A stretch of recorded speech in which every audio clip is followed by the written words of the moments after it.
if China takes military action against Taiwan and they do not succeed, what will happen to the Chinese Communist Party and what will happen to China? From the Daniel K. Inouye Asia-Pacific Center for Security Studies in Honolulu, Hawaii, this is the Security Nexus webinar. I'm your host, James Minnich, Colonel United States Army retired and professor at DKI APCSS. Today is Monday, December 4th, and for the next hour, we'll embark on a crucial exploration of shifting tides in the Indo-Pacific. Today's discussion is not just a glimpse into China's evolving security outlook. It's an insight into one of the defining narratives shaping contemporary global affairs: the complex interplay between China and the United States in the Indo-Pacific. In recent years, this vast region has become a fulcrum of power struggle, a battleground where two superpowers, China and the United States, jostle for dominance, influence, and security supremacy. The dynamic interplay between these giants isn't just confined to their respective national interests. It holds immense significance for the geopolitical landscape, global trade, and regional stability. At the heart of this competition lies differing ideologies, security doctrines, and strategic objectives. China, propelled by aspirations of regional hegemony and growing assertiveness, confronts the established presence of the United States, whose alliances and military footprint span the Indo-Pacific, guarding its influences and interests. Today, our focus is to unravel the intricate web of China's security paradigm, dissecting its perceptions, strategies, and responses to what is considered its primary threat, the United States. This isn't just about geopolitical maneuvering. It's about understanding the key drivers propelling China's security policy, the flashpoints that may ignite tensions, and the implications this rivalry bears on the regional and global stability. The audience submitted questions at registration, and we thank you for those questions. We'll address them later in the program. Today on the Security Nexus webinar, we're joined at our campus by Ms. Yoon Soon, Senior Fellow and Co-Director of the East Asia Program and Director of the China Program at the Stimson Center. Aloha, Yoon. What a privilege it is to have you here with us today. Thank you, Doctor. Thank you for having me here today. Oh, my goodness. This is going to be such a fun event. But to kickstart it, we'd love for you to take a few minutes. Tell us about your journey that brought you to being this security academic recognized authority on China and foreign policy and Asia security, please. Thank you. Thank you for that question. It's definitely an interesting journey so far. I'm originally from China. United States is my adopted country. I'm very happy to be here. I was trained and educated at the Foreign Affairs College in Beijing, which is an institution affiliated with the Chinese Foreign Ministry. In China, it's nicknamed the cradle of Chinese diplomats. I was there for 7 years, both for undergraduate and graduate studies. Then I decided to come to the United States, basically to see a different story, because I've known the Chinese version, and now I would like to hear that what is the alternative version to what the world actually looks like. And how did it look? It looks very different from the Chinese narrative, for sure. Since then, I've been working in the U.S. think tank community for about 20 years now, and it really gives me great perspectives or great access to different perspectives here in the U.S. and also there in China, and able to compare the different perspectives and to present a different angle to what people usually understand as Chinese foreign policy. I rely primarily on first-hand sources as well as primary language sources to do my research and reach my conclusion. So it's not based on secondhand information or English language media. So my hope is that my work will present the authentic flavor of China's foreign policy, its goals, and its approaches. I have enjoyed reading your work. And I think that the our audience will enjoy as we discuss about some of the work that you've been writing about. You're pretty prolific. You have been asked to testify. You are actually quite a hot commodity, it appears. You are too kind. To set the stage, let's delve into China's security policy in the Indo-Pacific. How does China aim to protect its interests here in this vital region? Oh, that's a very good and a very broad question. I think to begin with, for the Chinese definition of its national security agenda, coming to this region, the most important agenda is on the issue of Taiwan. Okay. It's about the reunification with Taiwan, which China and the Chinese Communist Party sees as their destiny. That reunification is not a question, it's a must. The only question is when and how it will happen. So for China, when they look at the issue of reunification, the most important obstacle is the United States, because they see that U.S. potential intervention is the single biggest factor of uncertainty coming to the Chinese use of force against Taiwan. In fact, when they think about the U.S. potential intervention, without that potential, they see that Taiwan doesn't stand a chance. So the opportunity, in their view, for Taiwan to accept a negotiated settlement on the issue of reunification will not happen until Taiwan realizes that U.S. is not going to be their fallback plan. Then and only then will Taiwan be willing to negotiate. So when the Chinese think about the security issue in the West Pacific, of course, from north to south, there are issues, Korean Peninsula, East China Sea, and also South China Sea, but there's no other issue as sacred and as important as the issue of Taiwan for the Chinese. And here, United States play a critical role in that future. So you describe security issues from north to south, but is it safe to say that sometimes the priorities have shifted, or is it constantly just Taiwan 24/7 since 1949? Among the four issues, at different times, different issue would be the top priority. For example, during the first year of the Trump administration in 2017, the Chinese priority was very much focused on the Korean Peninsula because of the heated exchange of rhetoric between President Trump and North Korea at the time. It made the Chinese believe that a Korea contingency might be imminent. So during that year, I would say that the Korean contingency was a top priority. And if we go back further into the Obama administration, especially during the second term of the Obama administration, Taiwan was not the issue because KMT was in charge. And the relationship between China and Taiwan was going relatively well. So at that time, South China Sea was a priority, especially given China's militarization and land reclamation in the South China Sea. So at different times, we are seeing different issues being treated as a top priority. So with Taiwan as the top priority now, what causes that to slip in priority? What are the things that you would think that Beijing would be able to relax its emphasis there and consider other priority areas? The past dependence one is on who is in charge in Taiwan, right?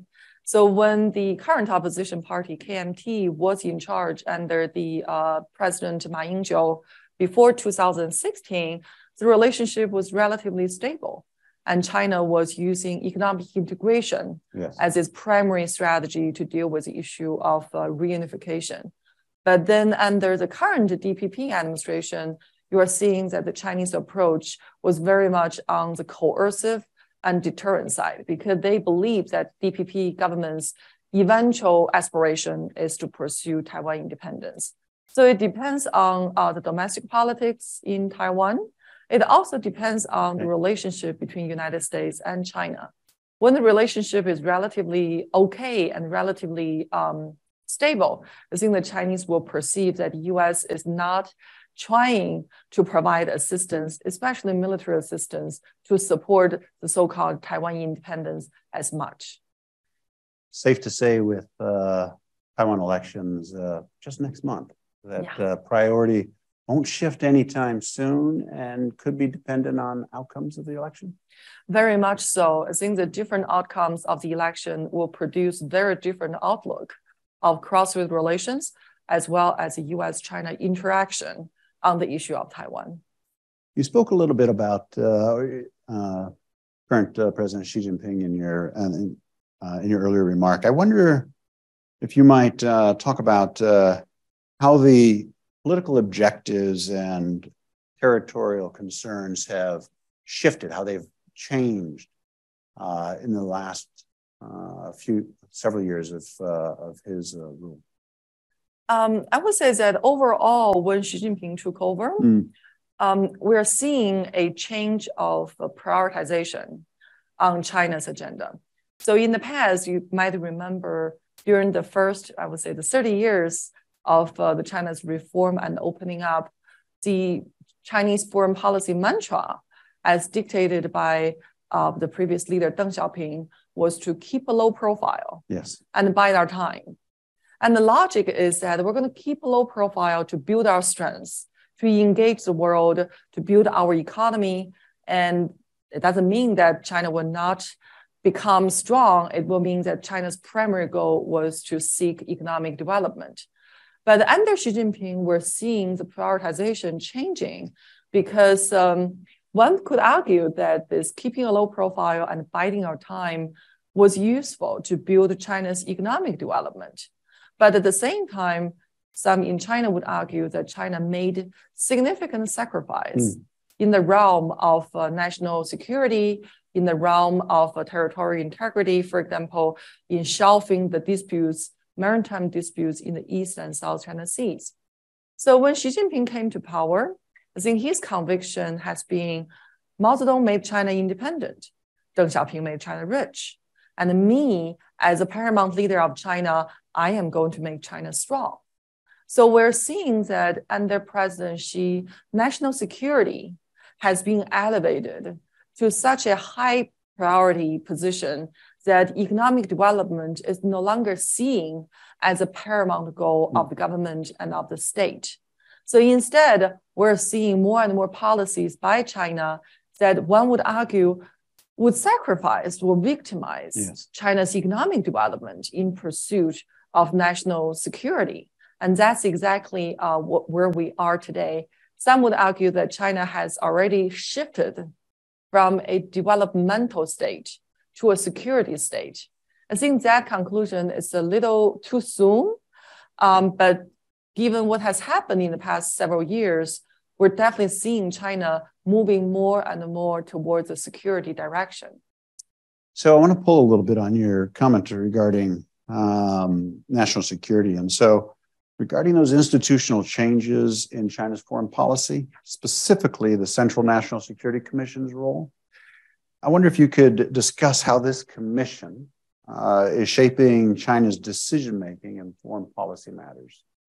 Absolutely. Just related to the last question, since national security has been elevated to such a sacred position in China's decision-making, in fact, Xi Jinping came up with a national security outlook very early on in his terms. And since then, China has developed 22 categories of national security. So each area of China's economy, politics, social life, you could find it being related or framed in a national security perspective. So as the institutional reform, National Security Commission was created rather early on. It was in fact created in late 2013. So quite soon after Xi Jinping took power. And given the seniority of the commission, I would say the National Security Commission has replaced Foreign Affairs Commission or Foreign Affairs Office as the supreme decision-making organ of China's national security apparatus. And two changes happened under that. The first one is Xi Jinping, of course, is the head of the National Security Commission. Sure.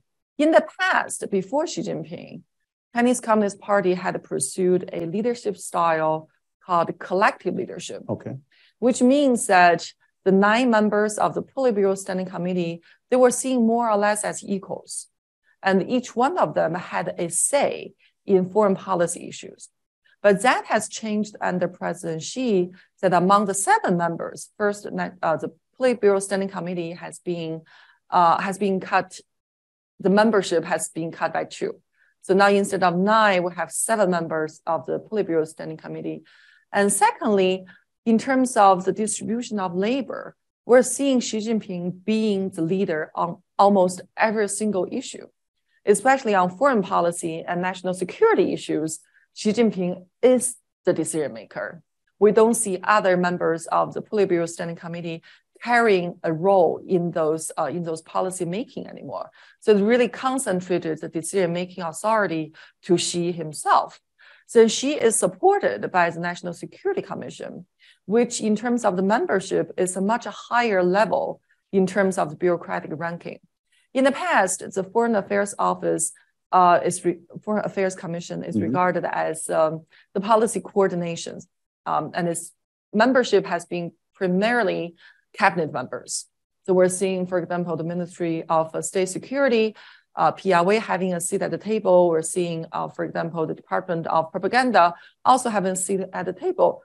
But if you look at the composition of the membership of the National Security Commission, its membership is one level more senior to the Foreign Affairs Commission, which means that, well, by default, a lot of the foreign policy issues are seen as national security issues to begin with, right? Yeah. And when the authority or the membership of the National Security Commission is also senior to the Foreign Affairs Commission, it means that the National Security Commission would naturally take the lead and having the bigger authority, higher authority to make decisions on issues related to foreign policy. If they were going to self-grade themselves, or President Xi was going to self-grade himself and says, okay, I've set this up. I think I've graded myself about a B, C, D. How is he doing? Does he think he's doing now with this new formation? I think he would say this is a pretty good setup, because it really steered the priority of the bureaucracy in the direction that he feels is the most important, which is national security. And among the 22 categories of national security, regime security is seen as the supreme, the paramount consideration among all of them. So I would say that from Xi's perspective, this setup is extremely necessary to achieve the direction and to achieve the goals as he sees as a priority for the system. I don't guess I'm surprised that regime stability, survivability would be number one.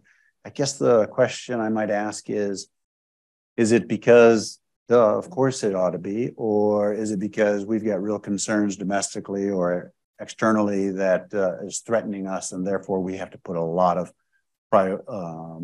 resources or effort to ensure that this is not threatened anymore? I think it is both. I think when Xi Jinping stepped into the paramount leader position, I think he found China to be at a place that is unprecedented. So when he took power, China has been in this reform and opening up for about 3 decades. And China's economy has grown tremendously. China became the world factory. China also became the economic powerhouse of the world. So China has grown wealthy. But I think for him, it raises 2 questions. The first one is, externally, is a wealthy China regarded as a strong China? Yes. Has the national wealth accumulated during those 3 decades transpired into a higher status of China in the international system? And I think a lot of people would say that, well, after the Hu Jintao administration, where people saw China as being wealthy but weak, the argument was that, well, China was richer, but not necessarily better respected. So for Xi Jinping, he made it very clear that his vision, the rejuvenation of the Chinese nation, is not just about material wealth. Yes. It's also about China being a strong power. So I think that's the first consideration. The second factor that changed Xi Jinping's vision for China, I think that has something to do with the prevalent corruption problem that had existed when Xi Jinping took over. It's about what political direction that the Chinese Communist Party wants to take China. Were they going to go for a corrupted system? Were they going to go for political liberalization, as a lot of people outside China had anticipated or expected? Where is Chinese Communist Party going to be in this country in terms of the political system? So I think Xi Jinping looked at all those questions. He decided that Chinese Communist Party is the best thing that has happened to China. It cannot and will not relinquish its authority or relinquish its leadership. And instead, Chinese Communist Party will be the ruling party of China for the foreseeable future. And it will use for example, self-purification mechanism to improve its governance and improve its record. So I think those two factors contributed to Xi Jinping's decision that China is going to pursue this path. It is a path that he envisions for China moving forward. So President Xi would see that the CCP is the best thing that's happened to China. I assume this is because we're talking about the rise in the livelihood of its people have risen. They have greater respect or influence globally. Maybe other reasons. I guess I would ask you, how about the people? What would they think when they compare where they have been or where they are? Do they too see that this is good for them? That's a very good question, because I don't think anyone has been able to do a survey to look at how Chinese public opinion really sees where China is and where the Chinese people's livelihood, how would they rank it or how would they score it? But what we do know is that even that China has been, well, just remember, 40 years ago, China was still a very poor country. Yes, so through this campaign to build the Chinese economy, I would say the Chinese Communist Party has accumulated a tremendous amount of performance legitimacy domestically. For people who still have the memory of starvation, of hunger, of poverty, for example, during the Cultural Revolution, and the historical memory of the instability and chaos of China under those circumstances, I think they will see that China today has progressed and has developed tremendously under the Chinese Communist Party's policy. So then coming to the issue of, there's also another issue of nationalism, which has been a very useful instrument for domestic policy and foreign policy of the Chinese government. I think the Chinese public opinion always needs to be looked at in a qualified manner. And what I mean is, well, in China, there's no freedom of information, right? So the information the general public receives to reach their conclusion and reach their assessment about the government's performance, especially in the foreign policy arena, comes from the government. So the public opinion is not independent, which makes the assessment of their authenticity really difficult. But what we do know is that the government has developed a very effective system to indoctrinate the Chinese general public about certain perspectives. Like, for example, if you look at COVID, if you ask Chinese people that, well, where do you think that the COVID virus came from? I bet a lot of people will tell you that they are convinced it came from a U.S. military lab. And that's the result of the Chinese government indoctrination, because it's repeatedly told to the people that, well, U.S. military lab created this virus, and they basically use U.S. military personnel to bring it to China in the October of 2018 in the military game. So I think that's a good example to show that, well, if the Chinese population are indeed convinced that the U.S. is a culprit for COVID, then their assessment of the Chinese government performance is going to be much better than otherwise. Thank you for that. When you kind of bookmarked the predominant leaders, and you had indicated that Mao brought independence, Deng Xiaoping wealth, and now Xi Jinping looking at power. And so when you think of power, you could say it's for what purpose? And, it could be that we need power because we need prestige. We need power because we have enemies. We need power because we need to dominate in areas we're presently not dominating. So when he thinks he needs power, what is he seeking? What is he seeking it for, would you say? I think there are two perspectives that we can look at this. One is external, the other one is internal. And the external perspective basically says that, what does China aspire to be? If you look at the 5,000 years or 3,000 years of history on record of China, China indeed had been the Middle Kingdom, right? It was the strongest power in Asia. It sees itself as the center of the universe. That's why it's called Middle Kingdom. So I think externally, when China looks at power and Xi Jinping talks about the rejuvenation of the Chinese nation, the connotation is that China is returning to its rightful place in the international system. And the Chinese will say that for the majority of the past 2,000 years, if you look at China, China was the largest economy in the whole world, and China was potentially the most consequential power in the world. Yeah. So I think externally, there is a sense of historical destiny. This is what China is. And that power is what China commanded. And it should be what China will command and is commanding now. That's the external angle. The internal angle, of course, goes back to the performance legitimacy. I think to be able to elevate China to its rightful place in history, under the leadership of CCP and under the leadership of President Xi Jinping, I think there's no better manifestation of their capability, of their competence, and of their legitimacy to govern the country and lead the country in the directions that it should be. So there are these two angles that we could look at. Thank you. No, that makes sense. Considering these developments, what are the perceived risks and the concerns regarding a potential regional arms race, especially influenced by China's stance as they pursue power? A lot of countries don't see eye to eye with China in terms of China's desired regional order, because if you have smaller countries, China might see itself as a benevolent hegemon, China might see itself as a benevolent leader of the region. Right.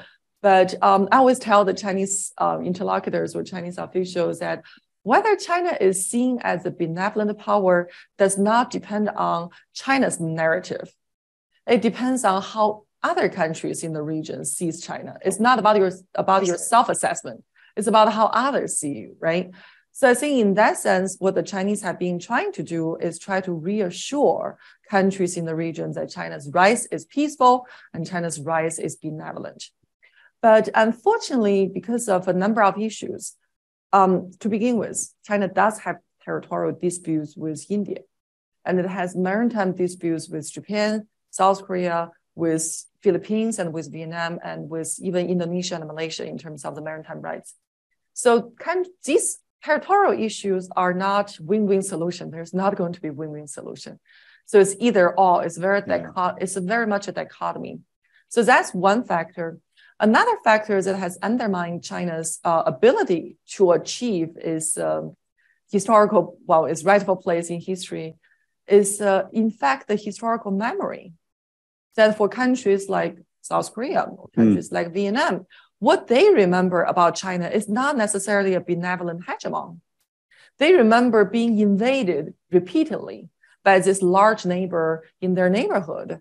And some would say the 2,000 invasions from China into Vietnam historically. So this historical memory does form the foundation of suspicion, anxiety, insecurity, and even hostility in some cases. Last but not least, China's political system. In Chinese Communist Party's mind, that this is the best system for China. But for other countries in the region, they see the system as not so transparent, does not offer room for public discussion about, for example, issues of peace or war. So when they look at the decision-making process of the Chinese government and Chinese Communist Party, they find it to be highly unpredictable. So when they deal with the Chinese government, I think there is a high level of uncertainty because this system basically is ruled by one party and the one party is ruled by one person. So what if this one person decides that, well, maybe it is a good idea for us to use force, for example, in the dispute of South China Sea or East China Sea, so that we can take care of the problem? There's no guarantee. So for all these reasons, some countries in the region do have anxiety about China's rise and where China will be, as well as the extent of China's ambition, which is why they try to seek assistance, seek partnerships with the United States to introduce this offshore balancing or offshore balancer to counterbalance China's rise and counterbalance China's agenda, which is also why that China sees U.S. as a main obstacle to the peace and stability of the region. Because from the Chinese perspective, if there's no United States, then countries in the region won't have that backup plan. Then China's preference would have prevailed. Whether the countries in the region like it, that's a different matter. But if they don't have other choices, this is the only way to go. It seems, from my view, or my vantage point anyway, that many of the countries aren't looking for either or, a situation, a world where there's only a China in their region, or a region that only has the United States, because they actually perhaps perceive benefit from both. That's a question that we hear countries talk a lot about. Don't force us to choose, right? And my reaction is twofold. The first one is, well, it's great that you have the choice, because if there's no choice, if it's just China prevailing, then it's not necessarily going to be the desired position for a lot of countries in the region to be. So it's great that U.S. is actually here offering a different choice. And that goes to the second point, it's all about agency. Yes. Because within the great power competition, when there are two great powers trying to compete for influence and for the alignment choices of countries in the region, it does give smaller countries in the region the agency to, well, manipulate or to balance them against each other. And I would say here, the former foreign secretary of the Singaporean Foreign Ministry, Bilahari, has a great theory that it's all about the agency. It means that smaller countries cannot be lazy. You have to constantly calculate, look at every single issue from different perspectives, calculate your best strategy to maximize your national interest. So I think that would be a preferred strategy for countries who feel that they're stuck in the middle. Then the competition that is going on perhaps even gives those countries the opportunity to be seen, where absent that, they're attention over here, attention over here. It does, and it does give the countries in the region a lot of room to manipulate and to maneuver, right? Well, for example, President Biden was in Vietnam earlier in the fall, and now we're looking at the Chinese president visiting Vietnam. I mean, what is the chance of both Chinese and American presidents visiting Vietnam within a couple of months? So that really put Vietnam on the map. It shows that both great powers are trying to compete for Vietnam's hand or Vietnam's favor. And I will say that it does give them agency and it gives them a lot of bargaining power with both great powers. I'm going to switch a little bit over to flashpoints again. And we'll maybe go a little deeper. And you kind of set us up with those. But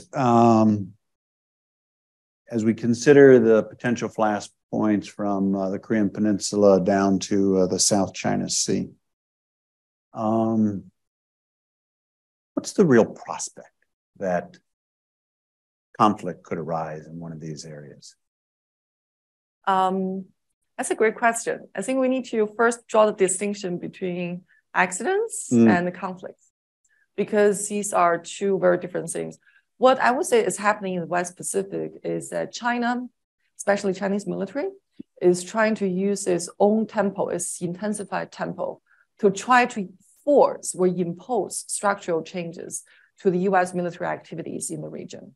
So when people talk about, for example, the unsafe and unprofessional intercepts that the Chinese warplanes and Chinese naval warships are trying to impose on the U.S. military counterparts, that's very much the goal, to force U.S. further away from the Chinese coastal lines, to try to force U.S. to reduce or mitigate the frequency of their, for example, reconnaissance and surveillance activities in the Chinese periphery. I would say that is the primary goal or the strategy that China is trying to engage in. So when the Chinese talk about, when we want to engage China on crisis management, the Chinese keeps talk about crisis prevention. Don't come to my neighborhood and we won't have a crisis, right? Right. But the reality is that both U.S. military and the Chinese military are in existence in this region. They are. So it does increase the possibility or the likelihood of potential accidents. And here, I think the example that people think about most is the EP3 incident back in 2001. Yes. And you even hear senior officials like Kurt Campbell saying that, well, the chance of another EP3 in the next few years would be higher than 50%. But having an accident does not necessarily translate into a full-scale conflict. That's true. On that, I would say that the PLA is under pretty tight leash in terms of the escalation ladder. But that also makes the mill-to-mill dialogue or the hotline mechanism between the two defense departments even more important, that when such an accident does happen, there will be a channel of communication. And if you recall, I think for people who observed the balloon incident earlier this year, right. When the incident happened, the hotline was not answered. No. And the Chinese refused to have a conversation with the Secretary of Defense Austin about the balloon incident. So now I think the focus is on how to reestablish those channels of communication. So when an accident does happen, it will be effectively managed. We'll take you up to the Korean Peninsula, a place I've spent over 4 decades engaged in the security of. It is, when I arrived, I guess 1982 was my first military assignment there. Everybody knew it was a threat. There was no doubt, but it was a localized threat. It was only going to erupt there on the peninsula. That is not the case anymore. And increasingly, that will not be the case going forward. We know that very recently, the Russians and the North Koreans have improved their relationship to a level which we haven't seen probably since the fall of the Soviet Union.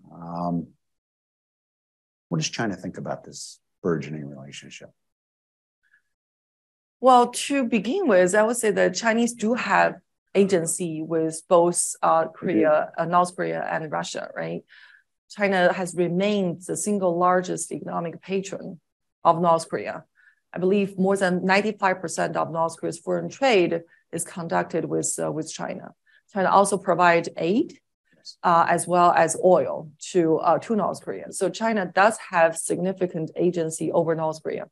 We can debate as for what that agency and influence can be used to do, because so far, China has not been able to convince North Korea to abandon its nuclear weapons. So there is a very popular theory, which I do support, that is influence is only usable or effective when your objective aligns with the countries that you're influencing. So, but it does mean that China has significant influence over North Korea. On the other hand, we also know that as a result of the war in Ukraine, China's influence over Russia has also grown significantly. China is pretty much the only main trading partner has remained for Russia. And China is also providing dual-use technology and dual-use parts to Russia. And the revenue creation, of course, supports the Russian war campaign. But on the other hand, I think historically, when North Korea tried to manipulate Russia and China against each other, the Chinese have never found themselves to be in the advantaged position. And here, the example one is before the Korean War, how Kim Il-sung used the manipulation to basically play Stalin and Mao Zedong against each other to get both sides in the end join into the conflict. And then after the Korean War, I think North Korea also very effectively used this balancing strategy to create the anxiety in both Beijing and Moscow about the other side's influence and relationship with North Korea. So I would say that North Korea has been a master of manipulation in this sense. Indeed. So when North Korea and Russia have this rapprochement and start to warm up and strengthen their relationship, I think the sense of concern in China is real. The first concern is that not all their transactions or their agreements are transparent to China. So there's no sense of certainty as for what Russia has transferred to North Korea and what North Korea is giving back in return. Yeah. And if Russia does transfer, and South Koreans would argue that they already have the technology military technology to North Korea, it only will strengthen the trend of arms race in the region. With North Korea's strengthened capability, South Korea will want to catch up. Japan will want to catch up. And the United States will be joined even closer into the security architecture of Northeast Asia than it is already. So for China, that is seen as a major security threat for China. Second factor is that when you look at China's desired order in Northeast Asia, it does not wish to see the polarization was returned to the Cold War Northern Triangle versus Southern Triangle, because that's not in China's interest. No. In China's desired regional order, they would prefer for both Japan and South Korea to be absorbed into the Chinese orbit, or at the minimum, remain neutral in China's great power competition with the United States. But if North Korea and Russia are strengthening their rapprochement, and China has to be put into it because China cannot afford not to, then it will strengthen this trend of polarization of Northeast Asia, which is not in China's interest. I remember during, I guess it was 2018, during a period of greater engagement, inter-Korean engagement and U.S. North Korean engagement, I wrote a piece that looked at how the U.S. ought to bring North Korea closer into, use your words, into their orbit, turn a foe into a friend for fear that we could end up in a security situation that kind of resembles where we are today. How successful do you think that they feel they are being at pulling South Korea and Japan closer into their orbit? They being China. Well, look at the Camp David in this past August, and look at the strengthened extended deterrence among U.S., Japan, and U.S., Japan, South Korea. I would say that this effort has not been particularly successful. However, I think the Chinese will emphasize that, well, one, it depends on who is in power in both Japan and South Korea.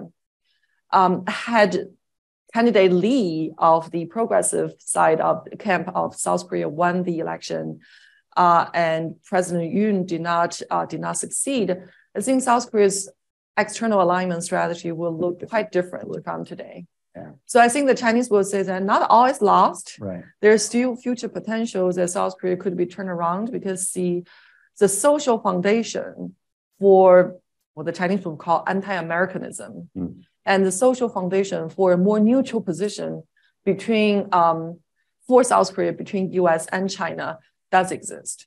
So what I think among the things you said I heard is that China is able to take a bit of a longer view and say, depending on who rises, which administrations rise to power, whether it's in Korea, Japan, Australia, etc., alignments may alter, and therefore, let's see what happens. Yes, and also another factor is China's economic power, right?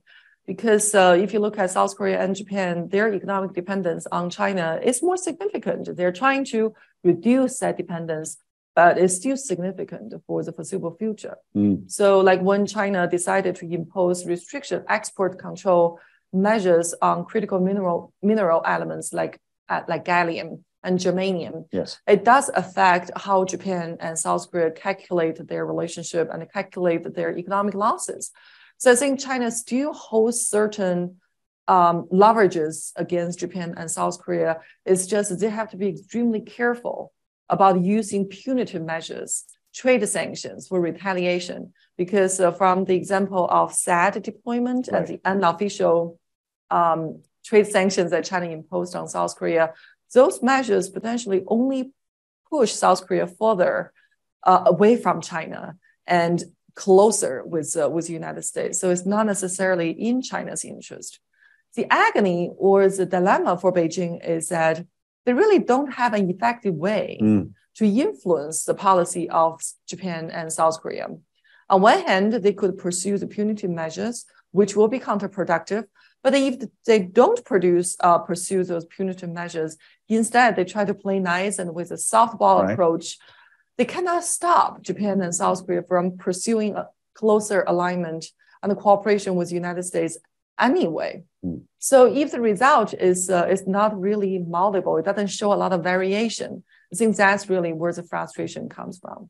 There are certainly segments within this country that would take more of an isolationist approach, would pull back at least from the region. Do you think that China hopes that that elements of that leaning might rise and then their problems will become different? Yes, their problems will be very different. So, for example, when China looks at the Trump administration and the 4 years under Trump administration, their conclusion was, well, Trump had done tremendous damage to U.S. leadership, credibility, and alliances in the region. But at the same time, Trump has also, during the 4 years, especially the last year, created tremendous turbulence in the U.S. China relations, to the extent that the Chinese were almost convinced that Trump was going to start a war with China during the last several months of his administration in order to make himself a wartime president. So I think for the Chinese, not that they can determine or decide who the next U.S. president will be, but for them, a Biden administration at least would be more stable and create more stability. Well, we will see where this goes. I want to, in our remaining time, I want to turn to some of the questions that were submitted. We had approaching, I guess we had about 275 registrants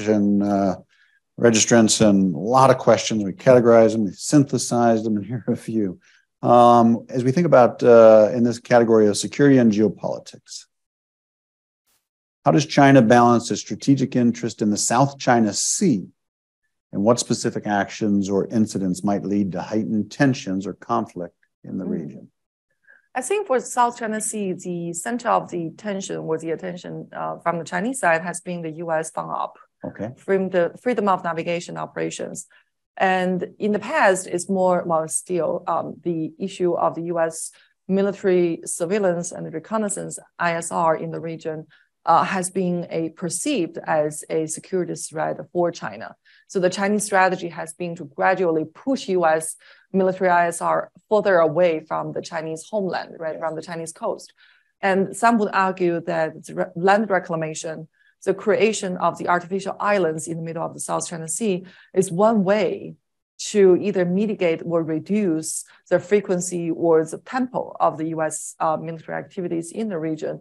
So at different times, I think the concern about a potential escalation of tension between U.S. and China due to an accident in the South China Sea has been extremely high.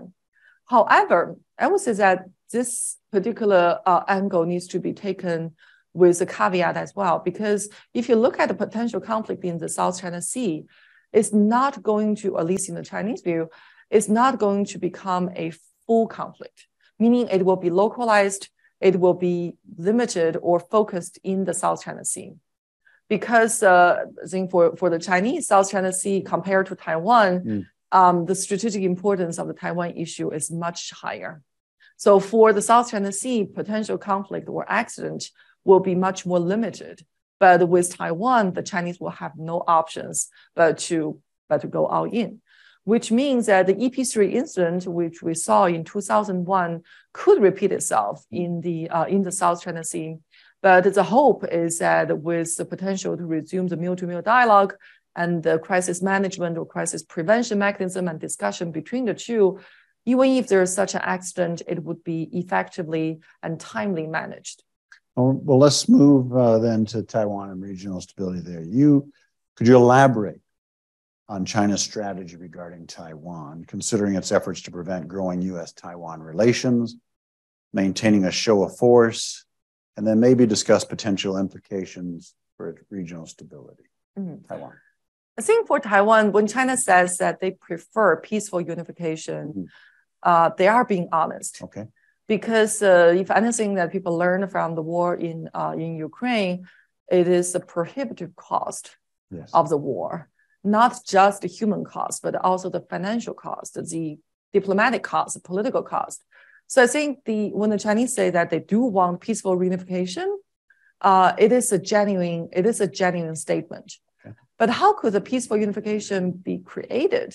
I think for a very long time, the Chinese have relied on economic integration with the belief that, well, if the economies of the two sides of the Taiwan Strait are so closely interwoven, they are so closely interdependent on each other, then hopefully integration on the social level and then on the political level will follow. Well, that has not happened in the recent history, which leads to the question as for what will be the effective strategy for China. I think that here, people need to understand prevention of independence and pursuit of unification are in fact two different goals. Some Chinese would say that these are the two sides of the same coin, but when the DPP is in power in Taiwan, the Chinese priority is always on the side of prevention of Taiwan independence. It's seen as a higher priority. Right. So I would say that the Chinese leader, we know that, well, there are a lot of questions about how eager Xi Jinping wants reunification with Taiwan. And my response has always been, it doesn't matter how eager he is, because he needs to very soberly and realistically assess his capability. That if China does start a military campaign against Taiwan, what the end game will look like, especially given the potential U.S. intervention. In the event of the U.S. intervention, I don't think the Chinese are confident that they're going to prevail, which means that they will have to carry an extremely high political risk. That if China takes military action against Taiwan and they do not succeed, what will happen to the Chinese Communist Party and what will happen to China? So that's a possibility that I bet that Xi Jinping and the Chinese government will not want to entertain. So the precarious status quo has been unstable, has been delicate for decades, but it looks like there's no better option for China. So they're prioritizing the prevention of what they call Taiwan independence and the push for peaceful reunification with a very sober understanding that currently China does not have the capability to impose reunification on Taiwan. You think that that has been shaped or influenced any by ongoing recent conflicts? In Ukraine? Ukraine, in the Middle East, etc. More on Ukraine, because in the Middle East, Hamas is not seen as a state actor. So the war in Ukraine is more a traditional war that most likely will be replicated if China decides to take military actions against Taiwan. I think primarily the strategic lessons are twofold. The first one is that if you fight a war, you better be certain about what the result will be. The Chinese has been vastly disappointed by Russia's inability to achieve a decisive and quick military victory on the battlefield. And in fact, when they look at the Russian military operation, there are a lot of comments about how ineffective the Russian military has been. So that's the first takeaway. If you fight a war, you better be sure that you can win. The second lesson is that the cost of the war is not just on the battlefield. Right. It will be on the financial, diplomatic, economic, trade, political, all these different spectrums. So the Chinese understand very well that reunification is an integral component of the rejuvenation of the Chinese nation. But reunification should not be the cost. Well, let me rephrase. reunification should not cost China the rejuvenation of the Chinese nation. If the cost of the reunification is China completely loses its hope or its prospect for national rejuvenation, then they will have to rethink about whether this is really the highest priority for China to take military actions to achieve the reunification. Okay. Let's turn to Belt and Road. Belt and Road Initiative and diplomatic engagements. From the China's perspective, how does the Belt and Road Initiative, BRI, contribute to regional development and stability while addressing concerns about corruption, sovereignty, and international cooperation? Boy, there's a lot of things about. Oh my goodness, there's a lot of interest in BRI in those questions. Well, BRI as a geo-economic strategy, it does serve to expand the China's sphere of influence, right? And I think from the Chinese perspective, with that much of funding and financial resources being put into this effort, it has created a lot of infrastructure projects. It has created local job opportunities. It also has had the trade facilitation effect that cannot be measured by just monetary value, right? When you look at the railway between China and Europe, yes, the operation of the railway may not be profitable, but the trade facility or the trade creation impact of that project is significant. So I think from the Chinese perspective, BRI has been quite successful in terms of, one, creating more infrastructure capability along the countries of the participating in BRI. Two, sweeten or strengthen the relationship between China and the BRI countries, because when China provides that much funding and promotes that much projects in that many projects to a certain country, it is bound to have an impact over the diplomatic relations.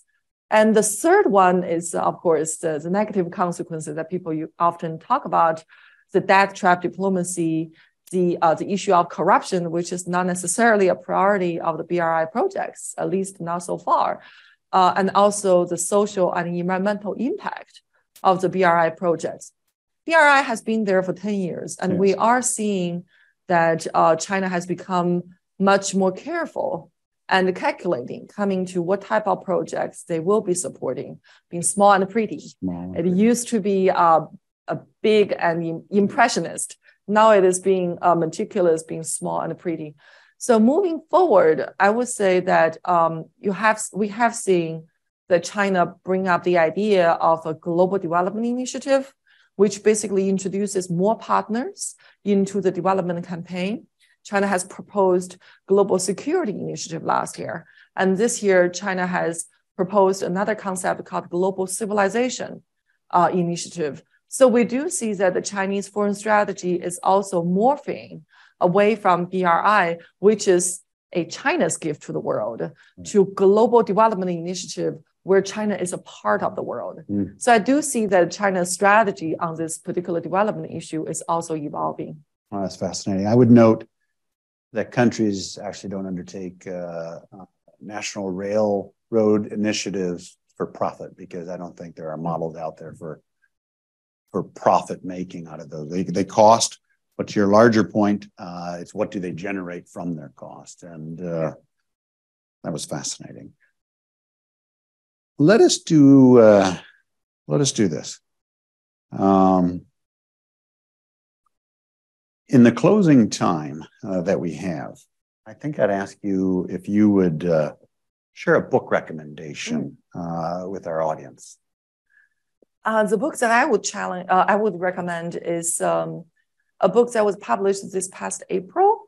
It was written by three authors: Richard Bush, Bonnie Glaser, and Ryan Hess, three most savvy observers and analysts on the issue of Taiwan. The book is called U.S. Taiwan Relations: Will China's Challenge Become a Crisis? So it really unpacks the history of the issue of Taiwan, PRC's position, U.S. position, and the book calls for a much more nuanced approach that combines both deterrence and reassurance towards both China and Taiwan toward a peaceful prospect moving forward. I feel that book really offers the facts that people got to be aware of when they discuss the Taiwan issue, because it is a highly emotional issue. Yes. But it's also based on a lot of historical deliberation of what each term means and what each policy means. So I think for today's discussion on Taiwan, where a lot of people very broadly cite certain terms or uses certain prospect as a foundation of their argument, to look at the facts are very important. Oh, well, thank you for that. This has been absolutely fascinating for me, for the audience. I hope that you enjoyed it. Let us, as we close, let us work together toward a secure and resilient future in the Indo-Pacific. I'd ask you to join me again in 2 weeks for an interview with my colleague, Professor Lamy Kim. In that focused discussion, Dr. Lamy Kim will unravel the crucial theme on nuclear Indo-Pacific, a region marked by 6 nuclear-armed states and numerous threshold powers. With that, this has been Security Nexus webinar. I'm James Minnich, and I urge you to stay vigilant and well-informed. And until we meet again, aloha oi.